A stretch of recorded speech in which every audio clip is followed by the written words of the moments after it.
जिस तरह से नुपुर शर्मा का एक विवादित बयान को लेकर अरब देश हमारे देश को घेरने की कोशिश कर रहा है, अब इसी को लेकर हम आपको एक ऐसी बात बताने जा रहे हैं जिसे सुनकर आपका भी सीना चौड़ी हो जाएगी।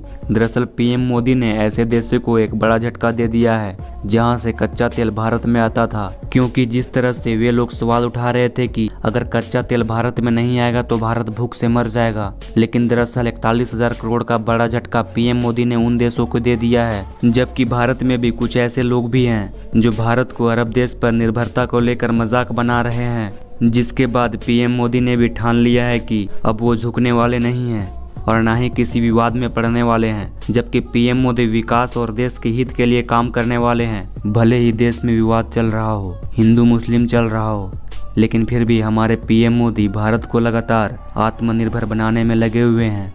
आपको बता दें कि भारत ने किस तरीके से उन देशों की उनकी औकात बता दी है जिसको ऐसा लगता है कि हमारा भारत देश उनके बिना आगे नहीं बढ़ सकता, और अगर उन्होंने भारत को कच्चा तेल देना बंद कर दिया तो भारत बर्बाद हो जाएगा। आपको बता दें कि भारत लगातार आत्मनिर्भर बन रहा है और इससे किसानों को भी फायदा होने वाला है। और इससे किसानों को कैसे फायदा होगा ये हम आपको बताते हैं। दरअसल अब गन्ने की रस से हमारी गाड़ियाँ चलेगी और जो कच्चा तेल अरब देश से आता था वह निर्भरता अब भारत से कम होने जा रही है। जिस तरह से कुछ दिनों से हिंदू मुस्लिम विवाद चल रहा है, ऐसे में पीएम मोदी बताना चाहते हैं वे विवादों में नहीं पड़ना चाहते हैं, इसलिए वे लगातार उन नेताओं पर कार्रवाई कर रहे हैं जो किसी प्रकार की विवादित बयानबाजी कर रहे हैं। लेकिन यह जो फैसला मोदी सरकार या बीजेपी के द्वारा लिया गया है वो किसी के दबाव में नहीं लिया गया है। और जिस तरीके से पूरी दुनिया में विवाद चल रहा है, महंगाई बढ़ती जा रही है, भारत सिर्फ विकास के रास्ते पर अग्रसर होना चाहता है, इसलिए वह हिंदू मुस्लिम विवाद के हवा नहीं देना चाहते हैं और सिर्फ महंगाई से लड़ना चाहते हैं। लेकिन इसके बावजूद भी कुछ लोग खुश हो रहे थे कि भारत बर्बाद हो जाएगा और भारत पूरी तरह से अरब देश पर निर्भर है और उसके पास कच्चा तेल कहाँ से आएगा। उन्हें यह वीडियो ज़रूर देखना चाहिए।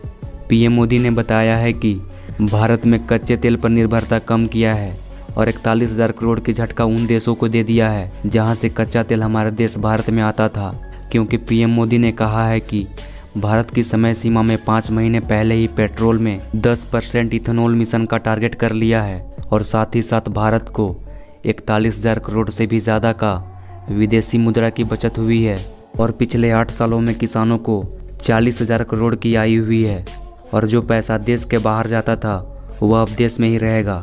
साथ ही साथ किसान की आमदनी बढ़ेगी। पीएम मोदी ने कहा है कि यह उपलब्धि इतनी बड़ी है कि इसका अंदाज़ा इस बात से लगाया जा सकता है उस साल 2014 में भारत में सिर्फ और सिर्फ 1.5% इथेनॉल पेट्रोल में ब्रांडिंग होती थी और साथ ही साथ 8 सालों में किसानों को एथेनॉल मिश्रण से 40,000 करोड़ से भी ज़्यादा की आई हुई है। अब चलिए हम आपको बताते हैं कि एथेनॉल मिश्रण करके कैसे कच्चे तेल पर निर्भरता काफ़ी हद तक कम की जा सकती है और आने वाले दिनों में अरब देश से निर्भरता पूरी तरह से खत्म की जा सकती है। अगर साफ शब्दों में कहा जाए तो उनकी औकात दिखाने के लिए कैसे एथेनॉल को पेट्रोल में ब्लेंड करके इस्तेमाल किया जा सकता है, आइए हम जानते हैं आखिर ये एथेनॉल है क्या। दरअसल एथेनॉल एक जैविक यौगिक इथाइल एल्कोहल होता है जो बायोमास यानी जैविक पदार्थ से बना एक ईंधन होता है। इसका एल्कोहलिक यानी शराब जैसे पेय पदार्थों से उपयोग होता है। इसकी सबसे बड़ी खासियत यही होती है कि इसका ऑक्टेन नंबर गैसोलीन यानी परंपरागत पेट्रोल से भी ज़्यादा होता है। इसे पेट्रोल से भी ज़्यादा कारगर माना जाता है।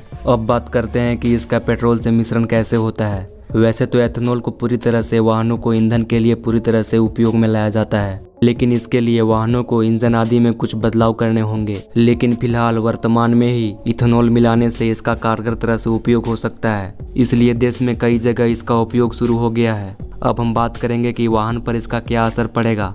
बताया जाता है कि पेट्रोल में इथेनॉल मिलाने से वर्तमान वाहन में कोई प्रभाव नहीं पड़ता है, क्योंकि इथेनॉल में ऑक्सीजन मिली होती है। इससे ईंधन को पूरी तरह से जलने में मदद मिलती है और इसमें उत्सर्जन कम होता है और यह पर्यावरण के लिए बहुत बेहतरीन ईंधन बन जाता है। लेकिन इसके कारगरता में कुछ बदलाव आ जाते हैं। अब बात करते हैं कि पेट्रोल में कितनी एथेनॉल मिला है या क्या मिला सकते हैं, इस पर बात करेंगे। फिलहाल देश में कई जगह एथेनॉल 5 से 10% की मात्रा में पेट्रोल में मिलाया जा रहा है। इसकी शुरुआत 1 या 2% से हुई थी, लेकिन अब इसे 10% के लक्ष्य से ले जा रहा है। इथेनॉल की कीमत करीब 61 रुपये प्रति लीटर होती है।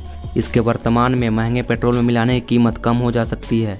और पीएम मोदी ने पेट्रोल में 20% इथेनॉल मिलाने का लक्ष्य 2023 तक किया था, लेकिन यूक्रेन और अरब देशों की रवैयों को देखते हुए घटाकर 2025 तक कर दिया गया है। इतना समय इसलिए लिया जा रहा है क्योंकि अभी के जो कारें हैं वे सिर्फ 10% एथेनॉल के लिए कारगर साबित होते हैं और 20% के लिए उसके अनुरूप ही कारें बनाने होंगे। इस काम के लिए सरकार ने कंपनी को सिरवाइज भी कर दिया है और 2023 तक यह कारें भी बनकर तैयार हो जाएंगे। तो आज के लिए इतना ही। अगर वीडियो अच्छी लगी हो तो मेरे वीडियो को लाइक और सब्सक्राइब करना ना भूलें।